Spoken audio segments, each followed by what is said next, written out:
नमस्ते।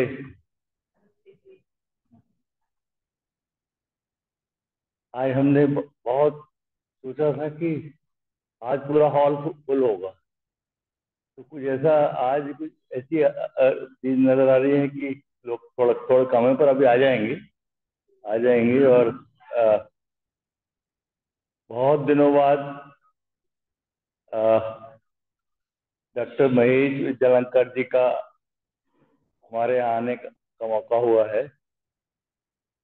और सब सब लोग बहुत एक्साइटेड थे कि आज डॉक्टर महेश की का आवाज, अब उसे आज हम सब लोग मिलेंगे और उनकी स्पीच सुनेंगे। आनंद भाई भी अभी आ रहे हैं और अजय सहगल जी भी आ रहे हैं। आप लोगों को मालूम ही है कि अजय भाई क्या महान काम करके आए हैं टंकारा में। तो मैं वेट कर रहा था कि वो भी आ जाते, पर अभी आने वाले हैं वो भी, आज भी आएंगे। तो मैं सोचता हूँ कि अगर आपकी परमिशन हो तो स्पीच शुरू कर दें और बाद में कर लें। हाँ जी। तो सम्मान वगैरह जो है दो माला से मंगाई, दो माला नहीं सर, वो तो आप वो तो आज शुरू। हाँ, बस वो आधा मिनट और लगेगा, आधा मिनट लगेगा। बजाज जी आप आएंगे, आप दोनों आ जाइए। जूते जूते उतारने पड़ेंगे। आप जाओ, आप जाओ, आप एक आप दे दो तो। हाँ, ऊपर ऊपर जाना पड़ेगा। एक मिनट में फोटो खींच लीजिए बेटे, कैमरा कैमरा चाहिए फोटो खींचने के लिए। हाँ, आप ले लोगे ना फोटो? आप ही चाहिए तो आप रहना, तो फिर आप बैठा लो।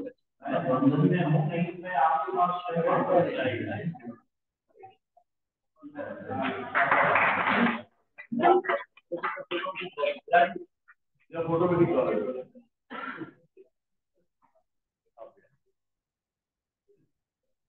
मैं आपका लैपटॉप पहुंचा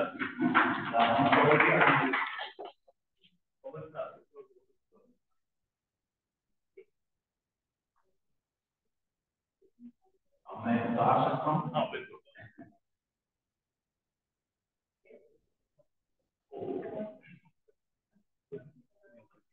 हाँ नहीं, वो मेरे पास हो गया। आज का सब्जेक्ट हमें बोध कब होगा। और अब से 45 मिनट में डॉक्टर महेश विद्यालंकार जी बताएंगे। हाँ जी, थैंक यू सर। आप सभी सुविधा से आराम से सुखपूर्वक बैठिए। जो मन में भाव विचार सोच चिंता चिंतन घर परिवार संसार आना हो, उसे ज्ञान पूर्वक विचार पूर्वक निकाल दीजिए। मात्र सत्संग का ही चिंतन मनन और श्रवण कीजिए। जो आपको विचार चिंतन दृष्टि संदेश उपदेश यहाँ से प्राप्त हो, उसे सहेज करके संभाल करके साथ ले जाइए। सत्संग का यही सच्चा प्रसाद कहलाता है। तो आइए हम सब लोग मिलकर के उस परम पिता परमात्मा को स्मरण करें, नमन करें, धन्यवाद करें, प्रार्थना करें, जिसकी अनंत कृपा और दया से मेरा ये जीवन जगत चल रहा है, जिसने समस्त योनियों में से सबसे ऊंची पदवी प्राप्त दी और जो निरंतर हमें चला रहा है, उसको स्मरण करना, नमन करना, धन्यवाद करना, प्रार्थना करना हम सबका परम धर्म। तो आइए मिल करके हम उस प्रभु को स्मरण करें। इस शांति बेला में हमें आपको यहाँ आने का, मिलने का, बैठने का, सुनने का, विचार करने का अवसर प्राप्त हुआ।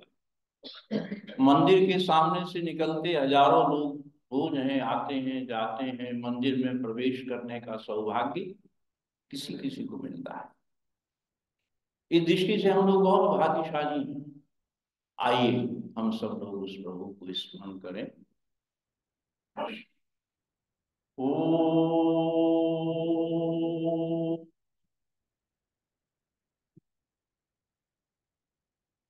भूर्भुवः स्वः तत्सवितुर्वरेण्यं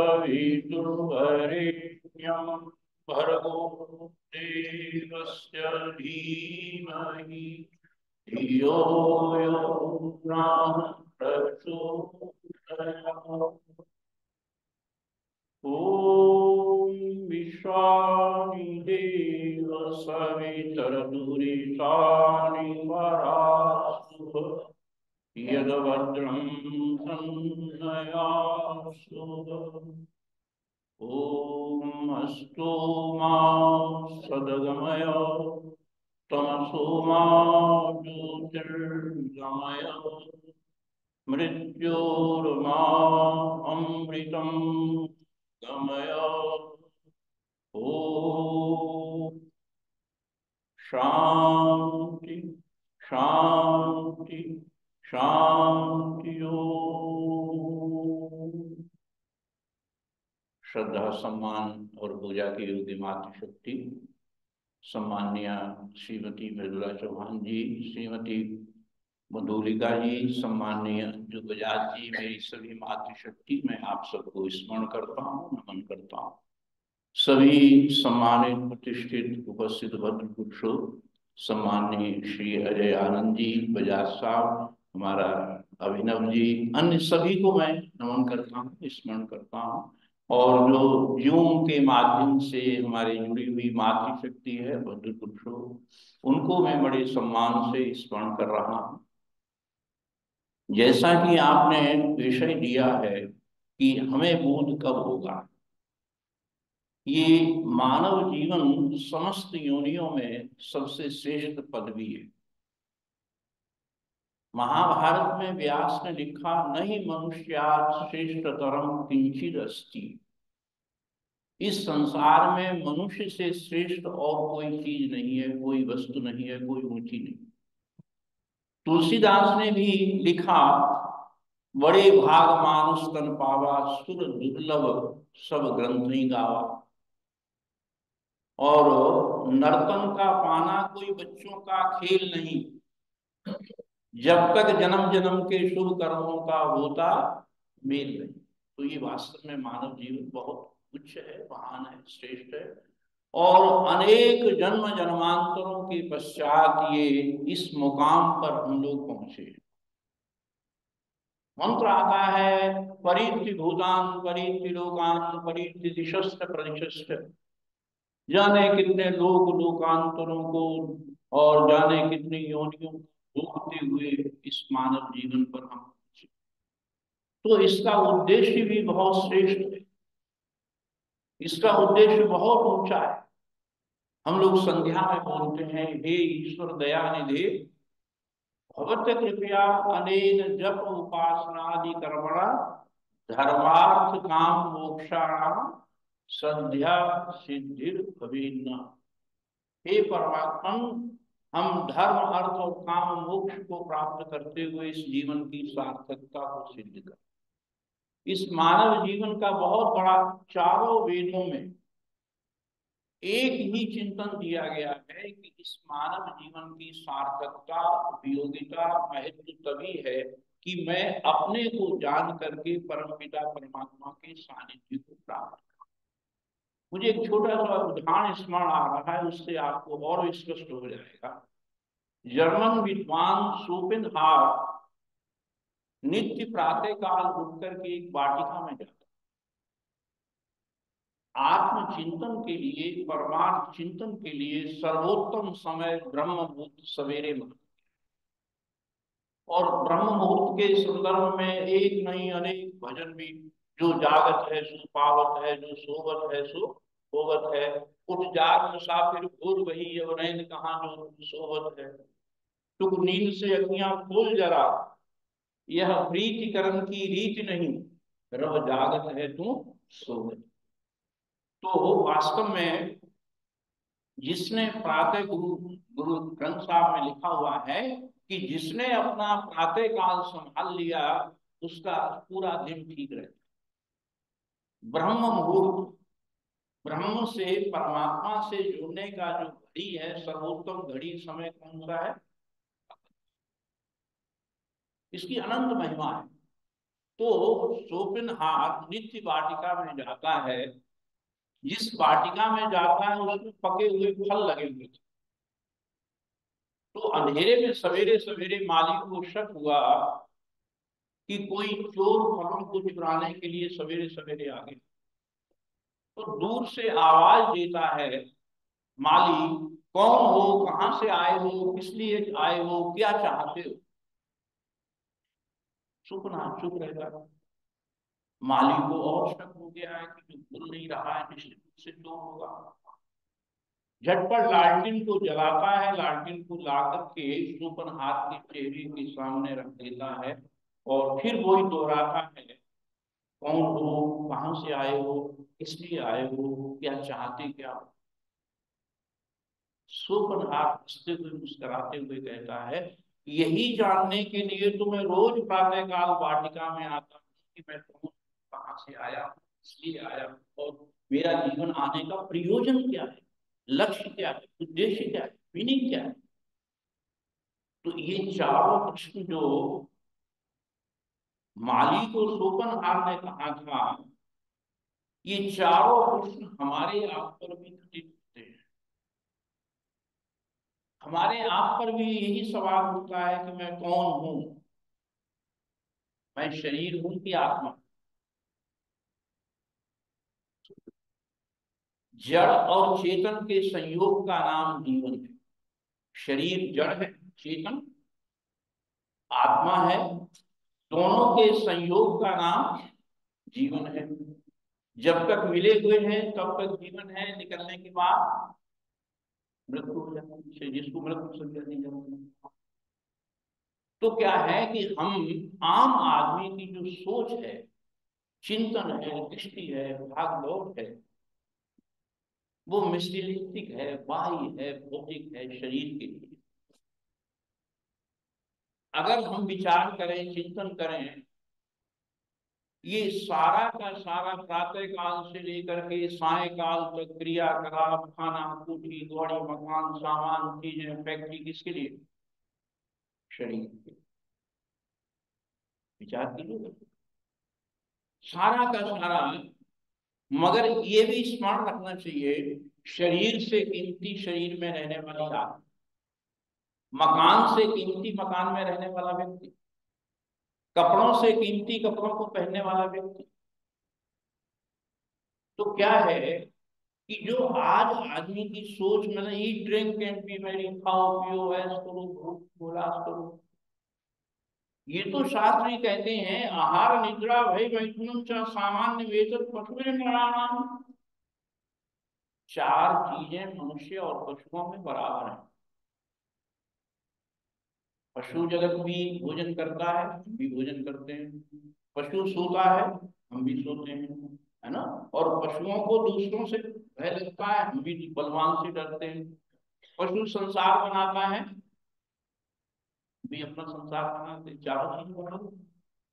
अधिक क्या है? धर्मो ही तेषाम धिको, धर्मेण हीना पशु ही समाना। परमात्मा ने मुझे वाणी दी है, बुद्धि दी है, विवेक दिया है, ये वरदान। जैसे हाथ मनुष्य के पास है वैसे और किसी के पास नहीं है। जैसी वाणी मनुष्य के पास है और किसी के पास नहीं। जैसी बुद्धि मनुष्य के पास है वैसे और किसी के पास नहीं। तो यदि हमने इन्हीं चार चीजों के लिए ही जीवन व्यतीत किया तो मेरे में और कुछ। इसलिए आज हमें ये जानना चाहिए कि मैं कौन हूं। मैं आत्मा हूं और इस संसार की यात्रा पर आया हूं। हम सब लोग मुसाफिर हैं, यात्री हैं। मृदुला जी, इस आत्मा का एक नाम अतिथि भी है, जिसका ना आने की तिथि है ना, है ना? आत्मा का नाम, हम सब मुसाफिर हैं, हम लोग यात्री हैं। यात्रा में सब लोग अपनी अपनी यात्रा में मेट्रो पे चलते हैं, सब अपनी अपनी मंजिल पे पहुंच कर उतर जाते हैं। तो क्या है कि मैं आत्मा हूं। और मैं इस संसार में कहां से आया हूं, न हमें आने की तिथि मालूम है, न जाने की तिथि मालूम है, न हमें ये मालूम है कि हम पहले किन योनियों को पार करके आए, और न मालूम है कि कहाँ जाना है। उस परमात्मा की अद्भुत रचना है, अद्भुत लीला है, अद्भुत नियम है। आज तक मनुष्य इसको परफेक्टली होके नहीं जान सकता। तो मैं कहां से आया हूं? मैं पिछले जन्मों के कर्मों के आधार पर ये जन्म प्राप्त किया मैंने, और इस जन्म के कर्मों के आधार पर संसार कर्म की खेती, जो जैसा बोए सो तैसा काटो। सीधा स्पष्ट। एक नौजवान कोई जोशी के पास गया और कहने लगा, हमारा हाथ देखिएगा, हमारा भविष्य बताइएगा। जोशी ज्ञानवान थे, विचारवान थे, समझदार थे। देखने दाखने के बाद कहने लगे, आपका भूतकाल तो बहुत अच्छा, पास्ट बहुत अच्छा, मगर भविष्य बहुत गड़बड़, बहुत अंधकार में, बहुत कष्टपूर्ण है, दुख दुख पे रहोगे। हम सब लोग भविष्य की चिंता में परेशान हो जाते।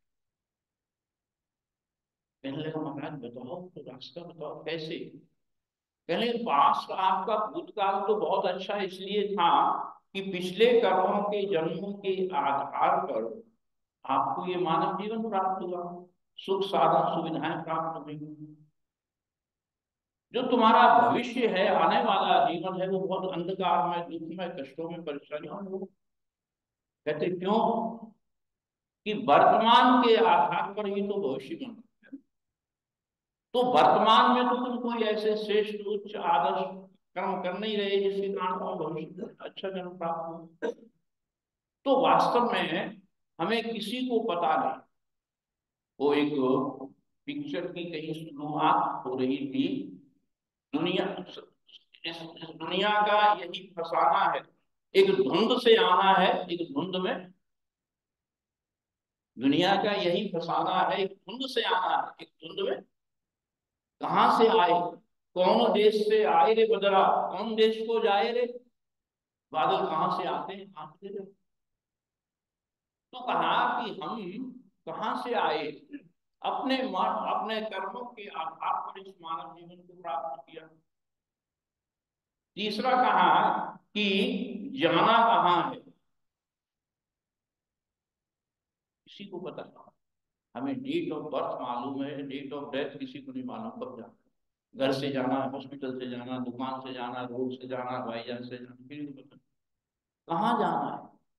ये परमात्मा की बड़ी विचित्र व्यवस्था है। क्यों एक संसार में एक झटका आता है, मृत्यु क्या करती है, छीनती है। एक झटका आता है, पता नहीं हम कहाँ चले जाए।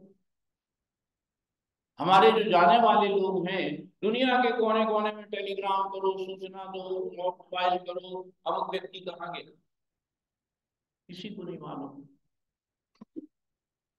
तो ये स्पष्ट कहा गया है कि जीव अपने कर्मानुसार आता है और कर्मानुसार जाता है।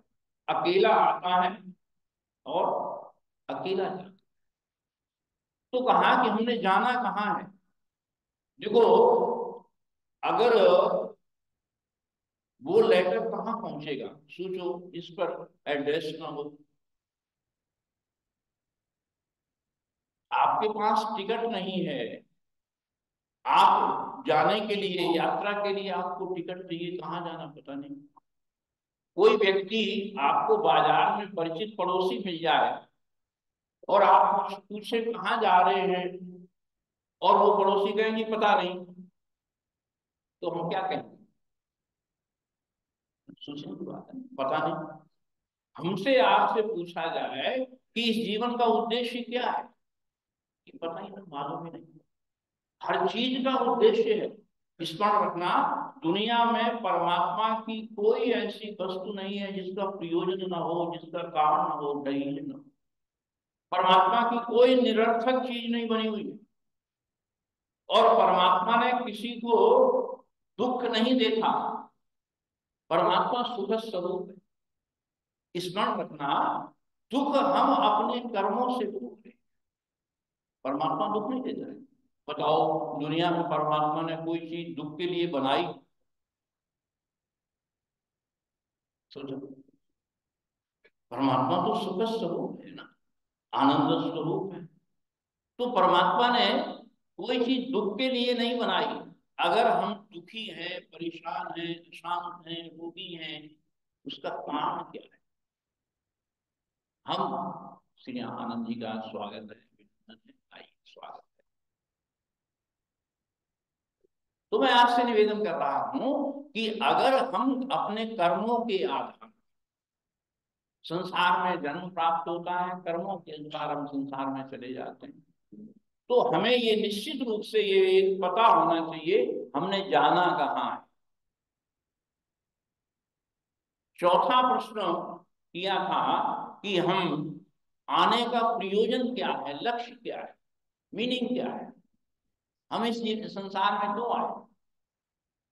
वास्तव में इस मानव जीवन को प्राप्त करने के बाद ही मनुष्य उस परमात्मा तक पहुंच, ये कथा, यज्ञ, प्रार्थना, भक्ति, पूजा, मंदिर, कुत्ता बिल्ली गाय भैंस मच्छर कीट पतंग नहीं कर सकते, मनुष्यों के लिए।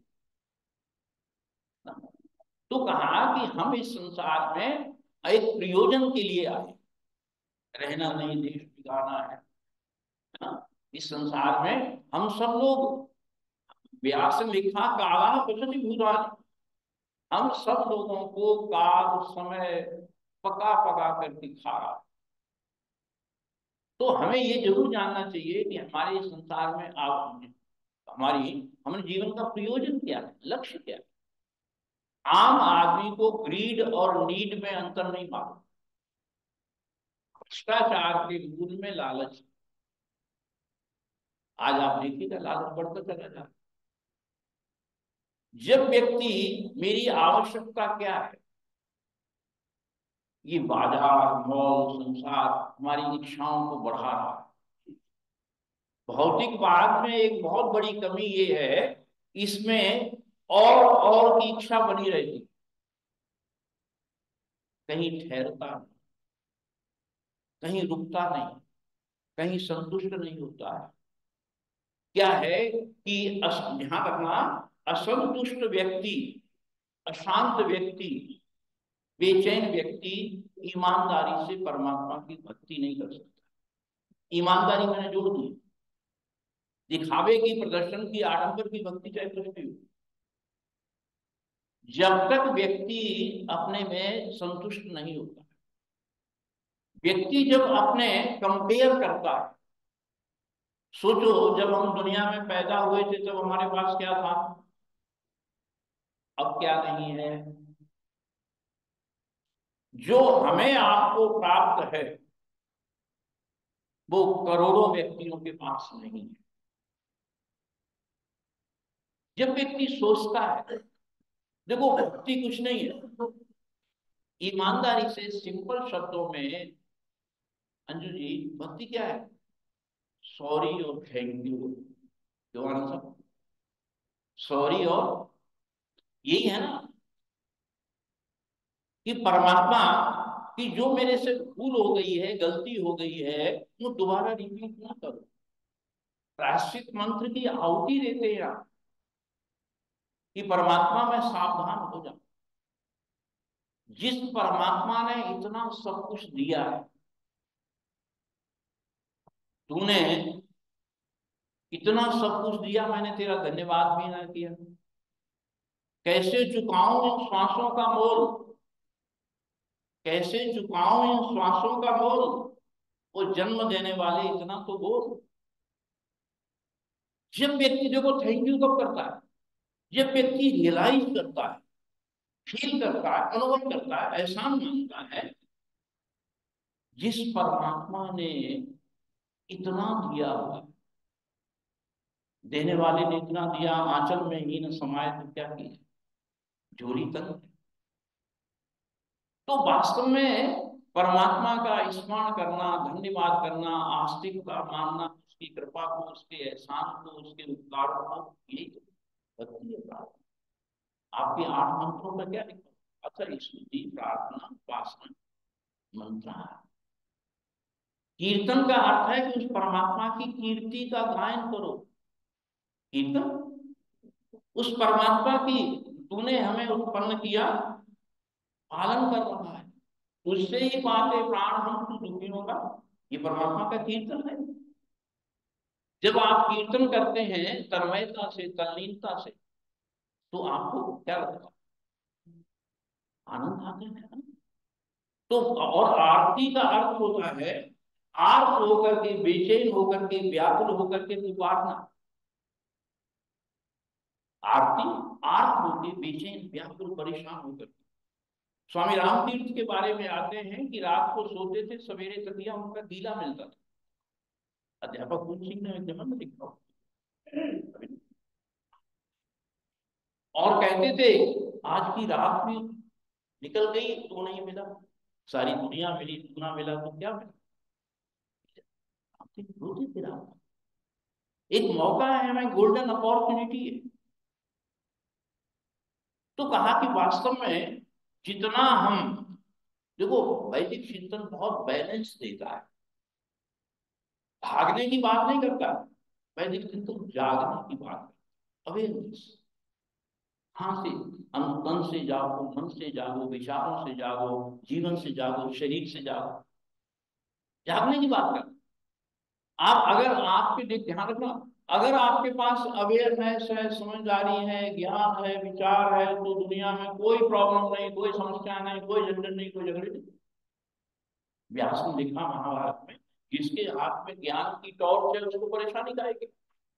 जब ज्ञान की टॉर्च है, विचार आपके पास है, आप गाड़ी चला रहे हैं अजय भाई, और पीछे से आप देखते हैं कोई शराबी है, टक्कर मार देगा, आप ब्रेक लगा लेते हैं, साइड ले लेते हैं, खड़े हो जाते हैं, रुक जाते हैं। अगर आपसे कोई लड़ने के लिए आया है, क्रोध में है, गुस्से में है, आप अवेयरनेस है, समझदारी है, ज्ञान है, विचार है, तो आप कहते हैं आप उसको लड़ेंगे नहीं, झगड़ा खत्म हो गया। ग्रस्त में, परिवार में कई समस्याएं आती हैं। शास्त्र कहते हैं, विदुर ने विदुर नीति में लिखा कि अगर पत्नी या पति एक आग है तो दूसरा पानी बन जाए, झगड़ा खत्म, है ना। और ये भी कहा, विदुर का वाक्य है आनंद भाई, कि अगर नारी जिद करना छोड़ दे और आदमी गुस्सा करना छोड़ दे तो मेरे से को पहलवान तो नहीं बोलते। समस्या है ही, है ना। जिद करना छोड़ दे और गुस्सा करना, आदमी गुस्सा करना छोड़ दे तो कोई प्रश्न नहीं। देखो जीना एक कला है। वैदिक चिंतन हमें बहुत बढ़िया सुंदरता से और हंसते हुए, गाते हुए, मौज मनाते हुए, मस्ती से अपनी जीवन यात्रा करते। तो कहा कि जितना हम बाहर दौड़ते चले जाएंगे, एक बुजुर्ग पति पत्नी नॉर्थ वेस्ट से निकल गए थे, तो पत्नी जो चीजें देखती जाती थी, ब्यूटीफुल ब्यूटीफुल, ये भी ले लो, वो भी ले लो, ये भी ले लो। पुरुष समझदार था, उसने दुनिया देख ली, कहता ये सब अतृप्ति बेच रहे हैं।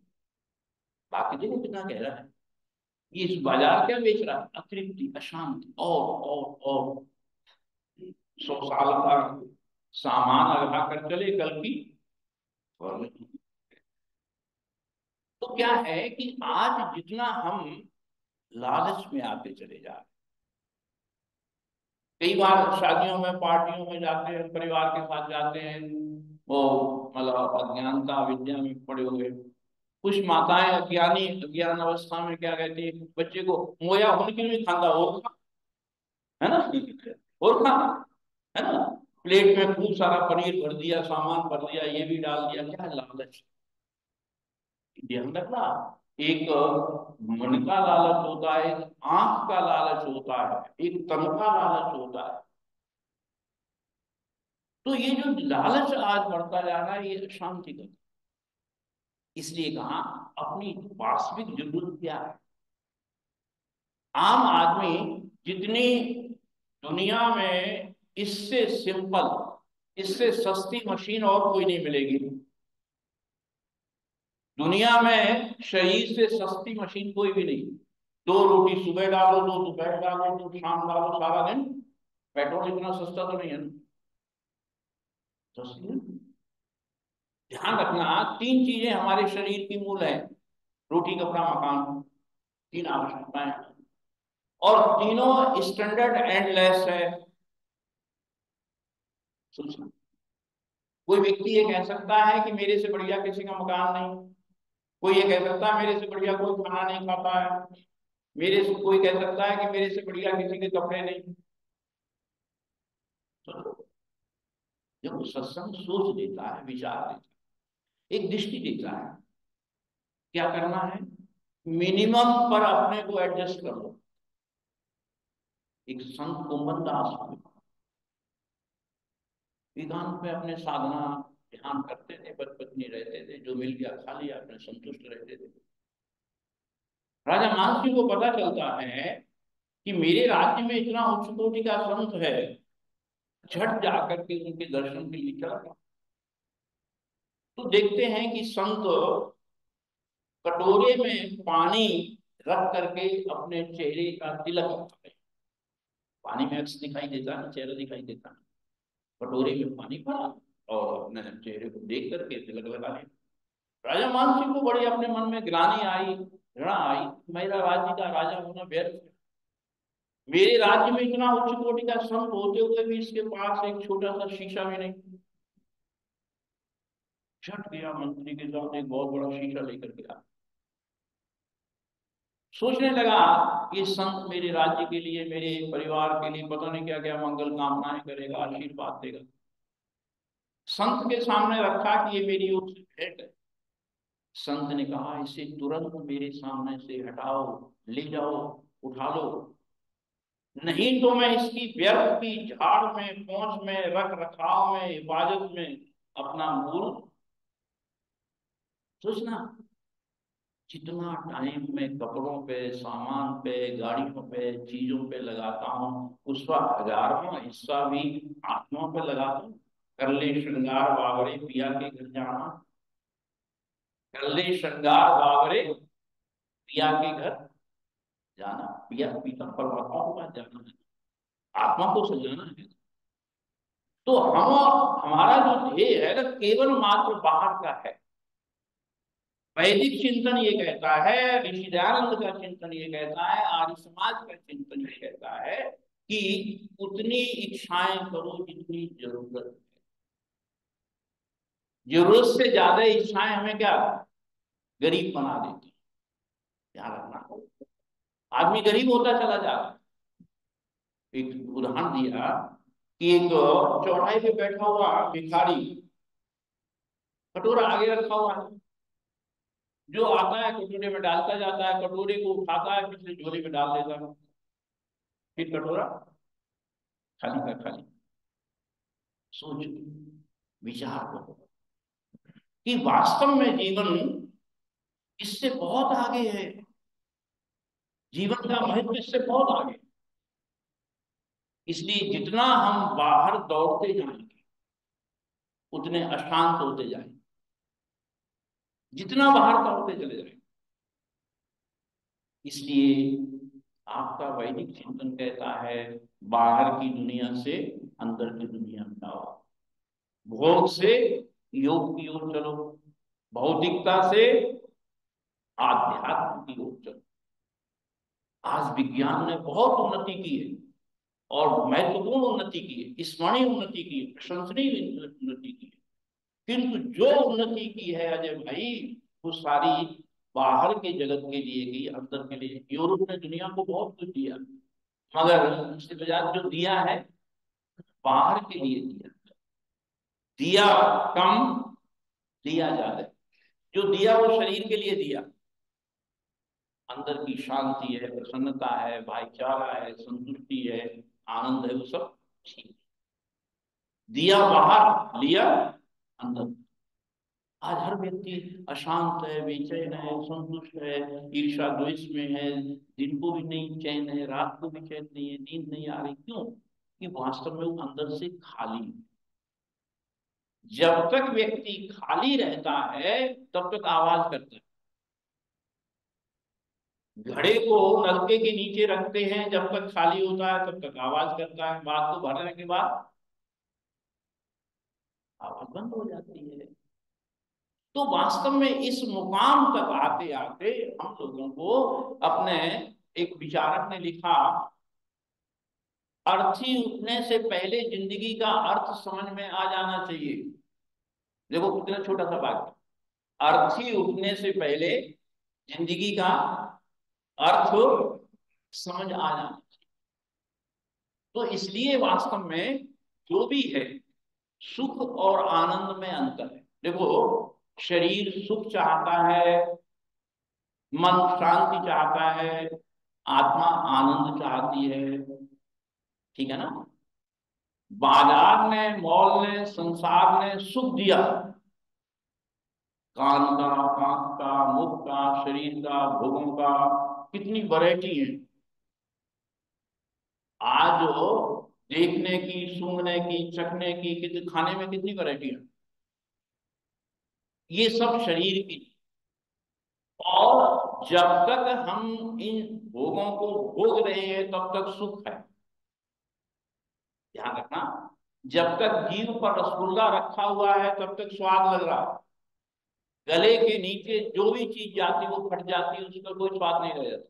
गले के नीचे चाहे खाना हो, चाहे कोई जलेबी हो, जो अंदर जाकर के फट जाती, विकृत हो जाती, कोई स्वाद नहीं रहता। तो ये जब तक हम भोग रहे हैं, परिणाम में दुख में बचा।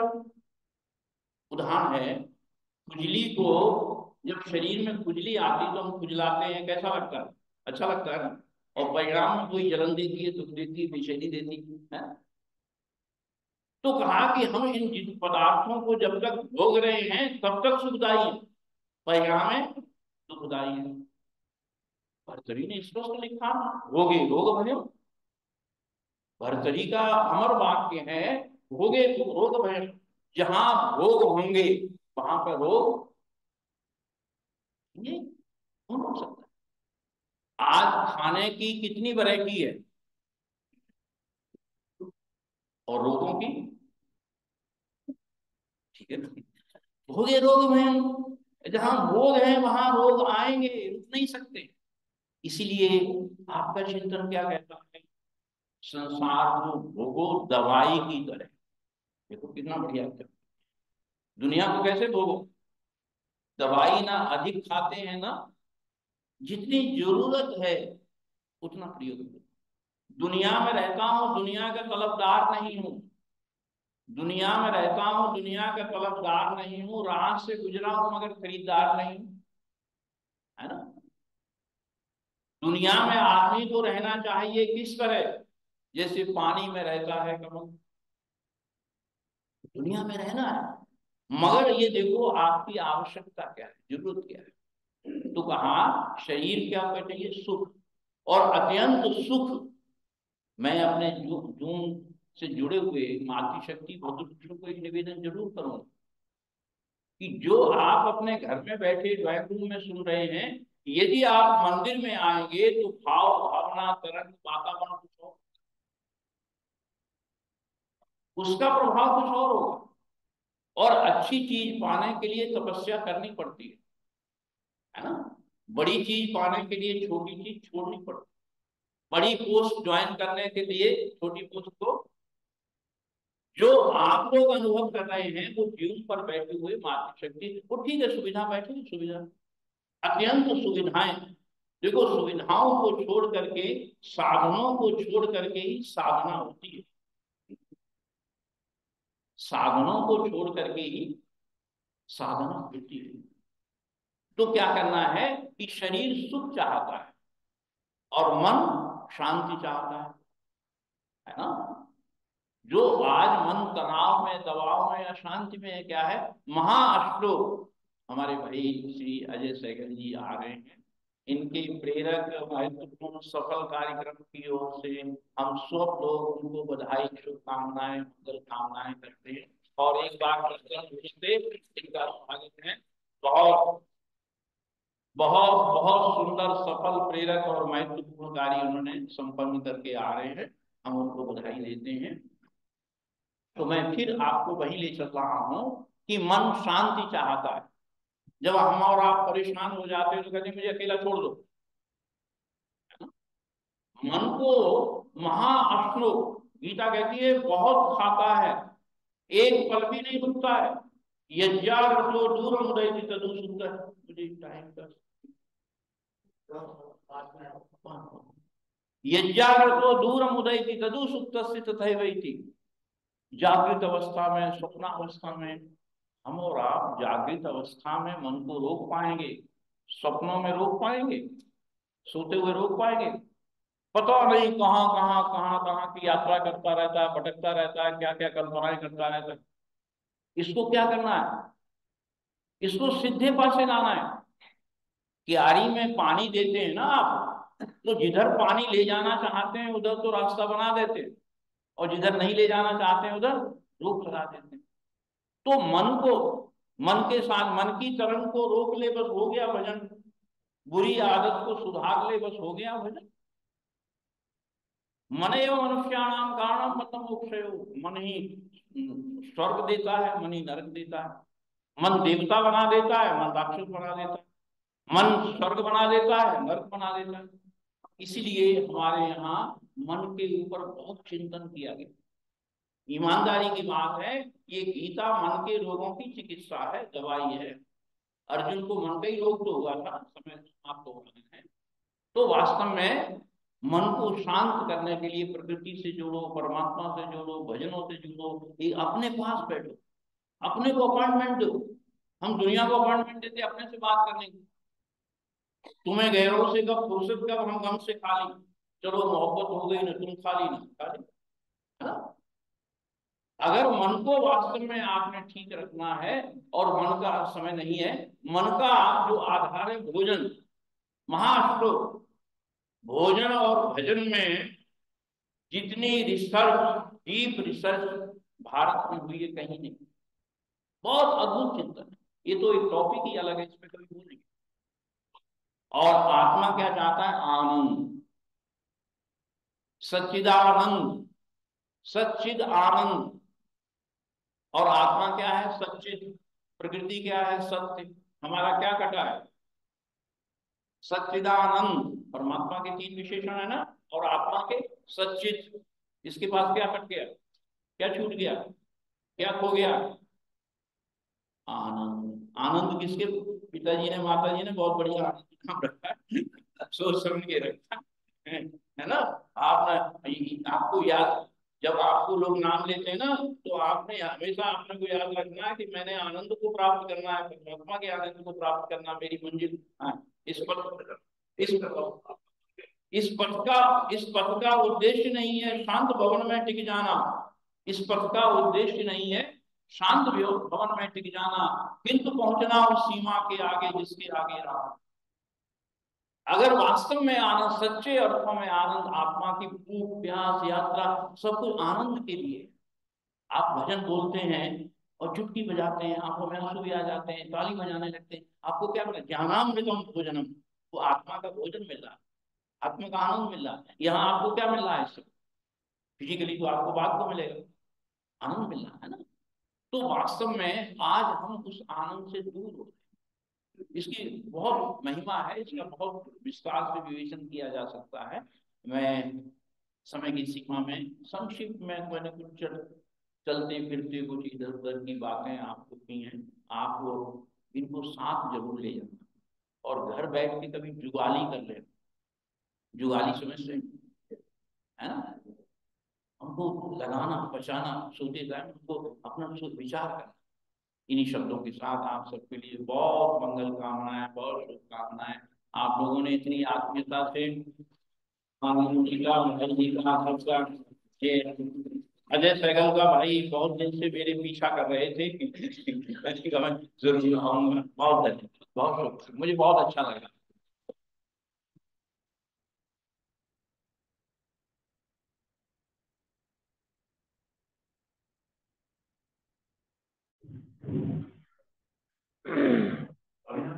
लीजिएगा।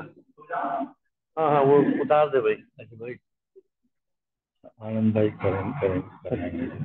अच्छा अच्छा अच्छा। अगर कोई बात करनी है तो क्या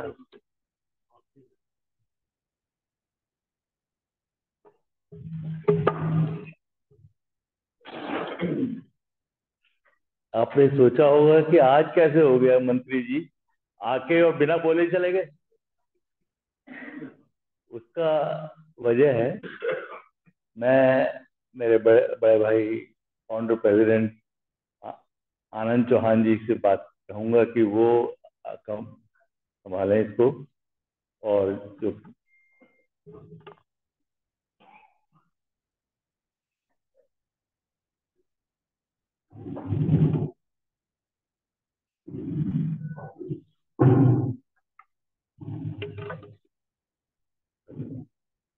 धन्यवाद जी। ओम, आज हम सब लोगों का बहुत सौभाग्य का विषय है कि हमारे बीच में आर्य समाज के एक मूर्धन्य विद्वान हमें उपदेश देने के लिए उपस्थित हैं। आदरणीय प्रोफेसर डॉक्टर महेश विद्यालंकार जी।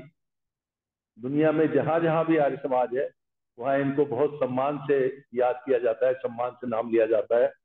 और आर्य समाज में विद्वान काफी हो सकते हैं, पर इतने आसान शब्दों में, इतने प्रेम पूर्वक शब्दों में, चलती भाषा में विषय को हल कर देना, वो प्रोफेसर डॉक्टर महेश विद्यालंकार जी ही कर सकते हैं।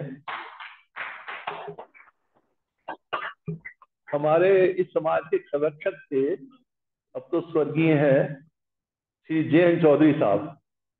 उनसे पूछो कि दुनिया में आर्य समाज का विद्वान कौन है, 10 बार पूछो तो 10 की 10 बार वो कहेंगे महेश विद्यालंकार। वो उनको पंडित कहते थे पंडित महेश विद्यालंकार। तो ऐसे अजय जी ज्यादा जानते हैं कि कहीं भी दुनिया में कोई अच्छा सम्मेलन हो, बड़ा सम्मेलन हो, तो महेश विद्यालंकार जी को जरूर याद किया जाता है। और मुझे मजे की बात, मतलब अच्छी एक बात अभी बतानी चाह रहा हूँ। एक बार टंकारा गए, अजय सहगल जी ने बुलाया भाषण देने के लिए। तो जितने भी लोग भाषण देने जाते हैं उनको ये दक्षिणा देते ही है, रिवाज है दक्षिणा देने का। और कुछ लोग ये कभी कभी बताते हैं कि वो झगड़ा भी करते हैं। और डॉक्टर प्रोफेसर महेश विद्यालंकार जी जब गए तो दक्षिणा तो ली नहीं, अपनी तरफ से दक्षिणा दिया, दान दिया। तो ऐसे व्यक्ति का दर्शन होना, ऐसे व्यक्ति का सुनना, आर्य समाज में ऐसे लोग कम रह गए। हम ईश्वर से प्रार्थना करते हैं कि आप स्वस्थ रहते हुए शतायु हो और हम लोगों से ऐसे ही प्यार करते रहे, और जब भी हम आपसे प्रार्थना करें हमें समय देते रहे। अब हमने पिछली बार प्रार्थना करी थी अजय सहगल जी के स्वास्थ्य के लिए और इनके जो सम्मेलन था उसके सफलता के लिए। वो हमारी प्रार्थना भगवान ने सुन ली, वो दोनों चीजें ठीक है अजय जी। तो आप लोगों को सबने देखा होगा, मैंने तो सारा मिनट मिनट देखा, कितना भव्य सम्मेलन था, कितना बड़ा प्रोग्राम था, कितने अच्छे वक्ता थे उसमें। और अजय सहगल जी किस तरह से, मैंने सुना है कि वहां 35-40 हजार आदमी थे उसमें, और एक विशेष नगर बसाया गया था। हम लोगों ने बहुत सारी चीजें ध्यान से देखी, और उस नगर को बसाने के लिए 2 महीने से 3 महीने से अजय सहगल जी दिन रात लगे हुए थे। और खुद जब भी मंच पे देखो तो नेपथ्य में रहने वाले आदमी, ऐसा लोग आर्य समाज में नहीं है। आर्य समाज में टोपी लगाने वाले, पगड़ी पहन आगे आने वाले सब मिलते हैं।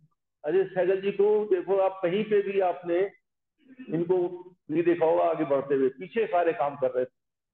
तो ये एक अद्भुत बात है कि ऐसा दिन रात लगा देना, सोना नहीं, तो अपना कभी अपना काम छोड़ देना और जब लग के उसको सफल करना।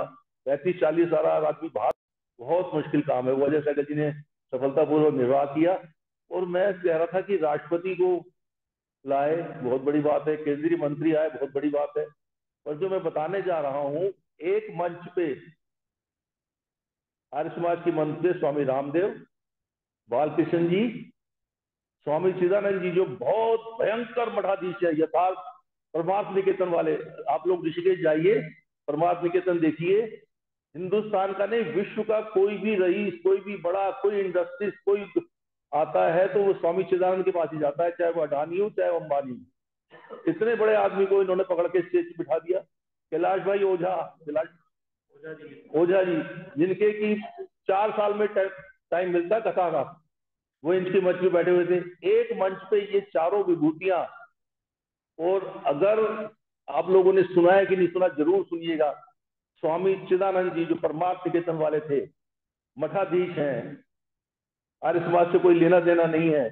वो तो बाद में पता लगा क्या जो भाषण उन्होंने दिया, आदरणीय महेश जी से माफी मांगूंगा, ऐसा भाषण कोई आर्य समाज विद्वान नहीं दे सकता जो आर्य समाज से बोले। वो दोनों विद्वानों ने ऐसा भयंकर जबरदस्त भाषण दिया चिदानंद जी ने कि उसकी एक एक लाइन हम लोगों को सुननी चाहिए।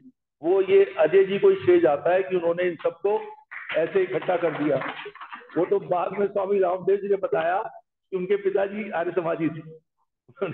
स्वामी चिदानंद जी, अगर आप लोग ऋषिकेश जाएं, देखिए उनका आश्रम, उनकी आरती पूरे ऋषिकेश में फेमस है। और एक बहुत बड़ी बात, अगर ऋषिकेश में गंगा बढ़ती है, चढ़ती है, कोई कष्ट आता है, तो परमार्थ निकेतन से ही अनाउंसमेंट होता है, गवर्नमेंट उन्हीं से अनाउंस करता है। तो ये मैंने भुगता है। मैं और मृदुला जी एक बार वहां ठहरे हुए थे होटल में, जब गंगा बढ़ने लगी तो कहने लगे कोई चिंता नहीं, परमार्थ निकेतन से अनाउंसमेंट आ जाएगा। तो अब मैं अजय जी को एक साधुवाद देता हूँ इनके स्वास्थ्य के लिए, इनकी सफलता के लिए। हाँ जी, हाँ वो मैं आपसे भी कहता हूँ, पहले हम अपना स्वागत कराते हैं। तो उनके लिए प्रार्थना करते हैं, ऐसे ही सब सफल रहे।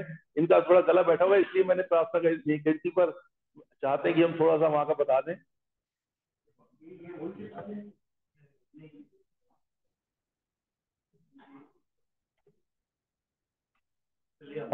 सबसे पहले हमारे प्रधान जी श्री अजय चौहान जी, अजय सहगल जी का उनकी सफलता के लिए, उनकी तपस्या के लिए स्वागत करेंगे।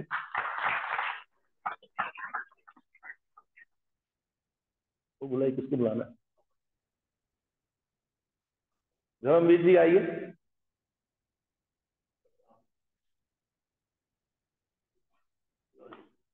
अजय, अजय भाई, अजय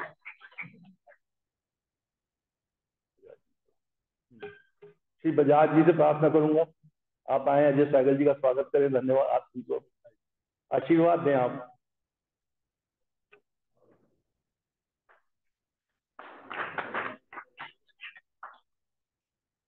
बजाजू मालूम, आपने आशीर्वाद देना इनको।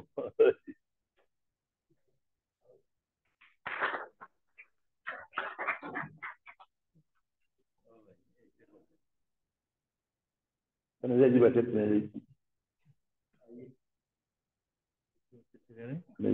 आगे भी बैठे। तो ये कह देंगे मैं छोटा था, दिखाई नहीं पड़ा।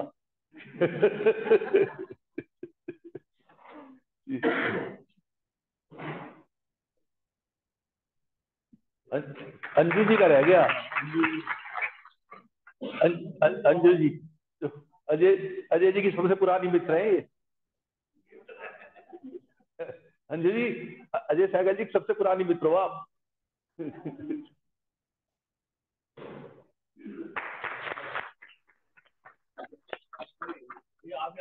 धन्यवाद।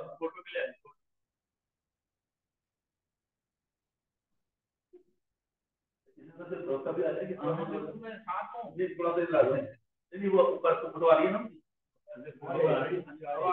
आप खड़े हो जाइए।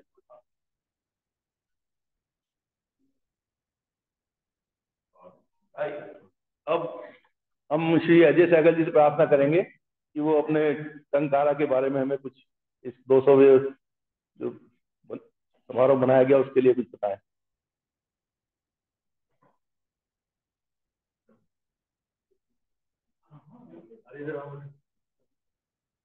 लेके आओ।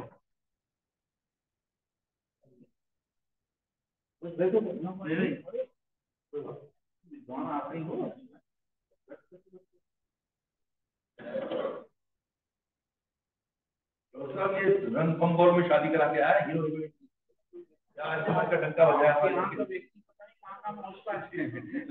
खुशी होती है कि आर्य समाज का लड़का हमारा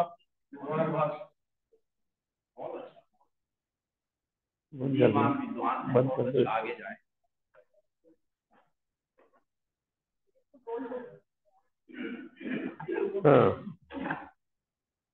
हम एग्जैक्ट जूम के समय से अपने जो है जूम से हम अपने आप को डिस्कनेक्ट कर रहे हैं।